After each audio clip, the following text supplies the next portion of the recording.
première des choses quand même, c'est que, puisqu'on est à l'archipel des sans-voix, depuis des millénaires, je dirais, les sans-voix, c'est vous, c'est les femmes. C'est celles qu'on n'entend jamais depuis des millénaires, dans les cultures, on va dire occidentales, parce que je ne connais pas les autres, mais je pense que les régimes matriarcaux, si ça a existé, il n'y a pas beaucoup de traces. Donc depuis toujours, les femmes sont à la maison, on va dire, dans l'ombre, et c'est les hommes qui dirigent, qui ont le pouvoir. Donc je me dis, il n'y a pas de raison, puisqu'on est en truc des sans-voix, pourquoi ne pas parler de femmes? Ça, un autre petit détail, enfin ça c'est un détail, mais quand même qui est... Quand vous prenez l'autoroute, je prends cet exemple-là, quand vous allez aux toilettes, il y a la queue chez les femmes et jamais chez les hommes. D'accord? Pourquoi? Je ne vais pas rentrer dans les détails intimes, c'est tout simple. C'est parce que c'est la même surface consacrée pour les hommes et pour les femmes. Hein, le nombre d'endroits pour faire pipi, caca, tout ça. Alors, enfin, je ne vais pas être chez les femmes, mais en tout cas, c'est la même surface. Alors qu'il y a beaucoup moins chez les hommes. Pourquoi dans les fameux architectes n'ont pas divisé, augmenté d'un côté, il y aurait moins de queue, si j'ose dire. Mais bon. Alors donc, c'est un homme, moi, qui vais parler des femmes, c'est donc un regard personnel et singulier. Et en plus, en opposition à tout ce qui s'est passé avant, je n'ai pas d'expérience personnelle de femme à raconter, puisque je ne suis pas élu. Donc c'est un regard extérieur, complètement extérieur, sur qu'est-ce qui fait, en gros c'est ça ma question, qu'est-ce qui fait que depuis si longtemps, les femmes ont été, je ne sais pas comment dire, exploitées, écrasées, disparues, cachées, pourtant elles sont là, puis il y en a un paquet. Jusqu'il n'y a pas si longtemps, il y avait plus statistiquement de femmes que d'hommes. Pardon? Inconsidéré. Pire que ça. Invisibilisé. Voilà, c'est ça, voilà le terme, invisible. Et je vais rester à un niveau très général, parce que je n'ai pas du tout les moyens de rentrer dans les détails. Mais une autre question qui se pose, puisqu'il s'agit de culture, qu'est-ce qui transmet la culture aux enfants? C'est une vraie question aussi, ça. Hein. On sait bien, c'est les femmes, puisque les mecs jusqu'à maintenant ne s'occupaient pas d'éducation. Donc ça passe par les femmes. Celles qu'on ne voit pas, celles qui sont invisibles, enfin c'est là qu'on ne voit pas, certaines brutalisées en tout cas, c'est quand même elles qui transmettent ça.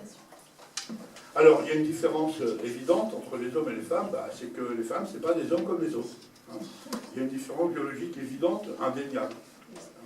Elles sont en gros, en général, et avec toujours des exceptions, porteuses de vie. 9 mois pour notre monde, et combien d'années après pour s'occuper du gamin. Pour les hommes, c'est plus simple.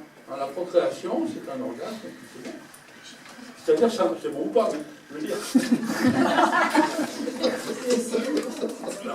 Je le dis comme ça en plus avant, mais c'est quand même vachement important. Dans la vision du monde d'un homme, il n'y a pas cette vision à long terme de donner la vie, d'avoir comme mission de donner la vie.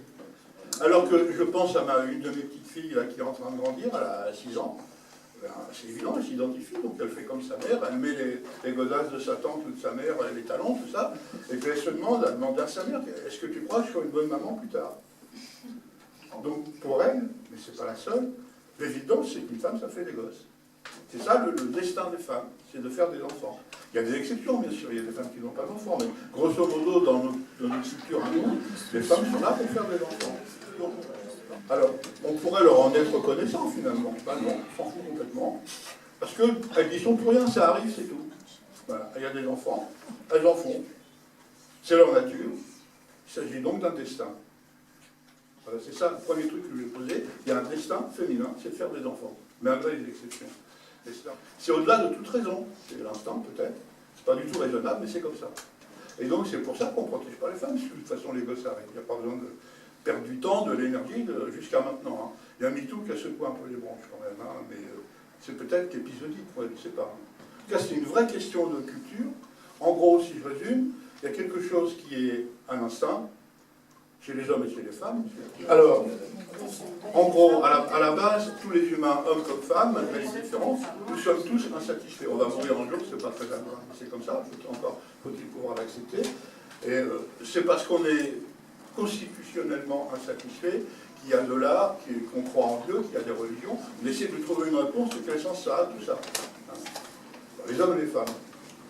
Mais comme les femmes, quand elles sont enceintes pendant 9 mois, elles sont moins disponibles, je dirais même pour travailler, hein, sans parler d'actes sexuels, ben voilà, les hommes en ont profité. Et c'est quand même tout à fait étonnant que ça continue maintenant, parce qu'on s'aperçoit que les femmes sont capables de faire absolument tout ce que font les hommes. Il n'y a quasiment pas d'exception. Même les travaux de force, il y a des machines maintenant, donc si on met de côté, je ne sais pas, les travailleurs de force qui soulèvent des troncs d'arbres à la main, ça n'existe plus, on voit des femmes dans tous les métiers humains, partout. Hein.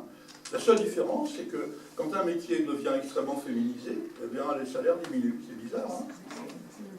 Donc il y a donc une volonté, je dirais inconsciente, ce n'est pas des gens qui ont décidé de ça, ça se fait comme ça. Mais c'est quand même comme ça, il y a un destin. Alors pourquoi les hommes sont comme ça? Alors, je peux essayer d'en parler un peu, mais ce n'est que mon cas, et donc je ne peux pas généraliser facilement, mais je vais le faire quand même. Les hommes désirent le plaisir qu'ils se procurent en ayant des relations sexuelles avec les femmes. À la base, c'est quand même ça. Il y a le désir de ce plaisir. Les femmes peuvent refuser. C'est le problème des hommes, surtout quand ils sont jeunes. Ils ont besoin d'être acceptés, accueillis et reçus. C'est ce qui est à la base de la domination des hommes sur les femmes, par la force. Ce qu'elle ne veut pas donner, je peux le prendre, avec toute la force de l'instinct, qui fonctionne quand même, hein, de la haine et de l'amour, parce que c'est mélangé, je ne vais pas citer Freud, hein, mais enfin, en gros, ces sentiments très violents peuvent passer. Le problème, c'est comment concilier l'évidente et indispensable différence et l'égalité homme-femme. C'est le problème actuel. Travail égal, salaire égal, pas de différence entre les hommes et les femmes, sauf que malgré tout, nous on impunit, elles ont un vagin, elles portent les enfants et pas les hommes. Ça fait quand même cette différence qu'elle a toujours. Hein. C'est inévitable, à mon avis, en tout cas. La mise à l'écart dans les activités féminines, avec une certaine ambiguïté pour des femmes qui se retrouvent plus à l'aise entre elles, et donc qui penchent du côté, je dirais, du gynécée, je vais un peu fort, quoi, même, et qui préfèrent rester entre elles. Et donc laisser les hommes se démerder avec le pouvoir, et puis elles font ce qui leur plaît, ou ce qui leur paraît le plus agréable. C'est une forme de complicité, si j'ose dire, d'ambiguïté. Oui, ça va? Enfin, écoutez, oui, je vais un peu fort, peut-être. Oui, peut-être un peu fort, parce que c'est quand même une construction sociale aussi, hein, qui s'inscrit dans un rapport des rapports de domination. Tout à fait, c'est exactement ça que je dis. Oui, on est d'accord, absolument. Mais sinon... Après, c'est la culture qui contrôle tout ça, qui est censée contrôler tout ça. Hein, ce que vous disiez, je pense, c'est exactement ça. Mais c'est le problème qu'on a. Comment on fait maintenant, hein? Puisqu'il n'y a plus de raisons purement physiques qui font que les femmes étaient, on va dire, mises à l'écart, affaiblies par moments, etc. Ça n'existe quasiment plus. Il n'y a pas de raison.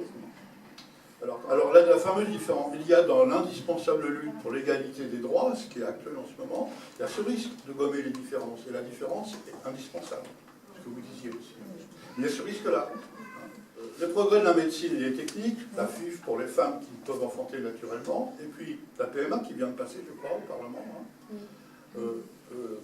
Procréation médicalement assistée, pour toutes les femmes, c'est ça qui vient de passer, en dehors de tout souci médical. Donc une femme qui veut avoir un enfant, il y a un moyen médical pour qu'elle ait un enfant sans rencontre avec un homme. Il suffit qu'elle le demande si la loi fonctionne. La loi va passer, elle est passée, je crois.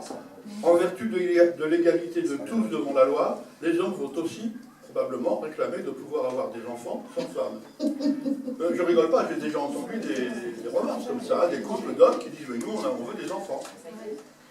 Donc, c'est pas possible. Il faut, attendez, ce que j'en suis. Il faut des ventres pour avoir des enfants, plus qu'aujourd'hui.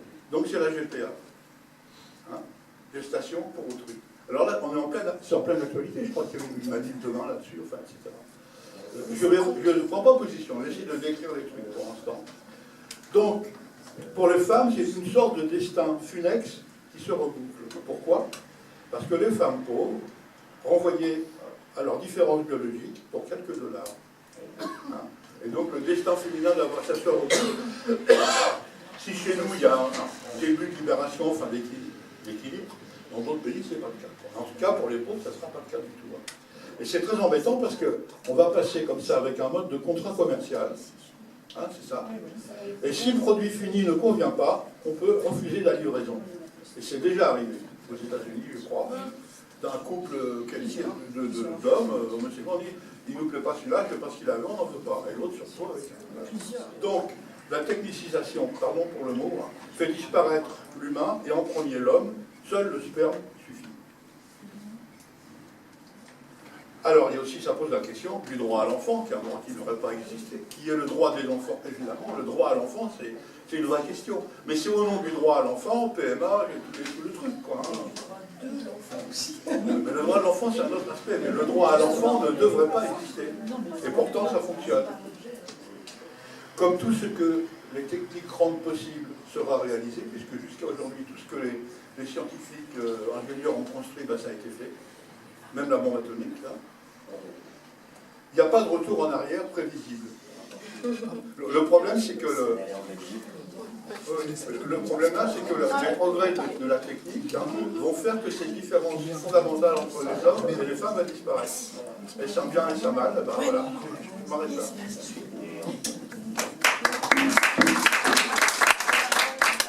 Ben, c'est compliqué, hein. Je veux dire, moi, vu mon grand âge, j'ai vécu un peu les fameuses années 68 et après, hein, avec le mouvement de libération des femmes, et il y a eu un moment où elles voulaient rester entre elles pour parler de leurs problèmes, et c'est tout à fait évident, je veux dire. C'était même indispensable. Mais il ne faut pas y rester là-dedans, parce que là, ça reproduit le truc, quoi. Mais ça bouge, hein, c'est en train de bouger. Pour finir.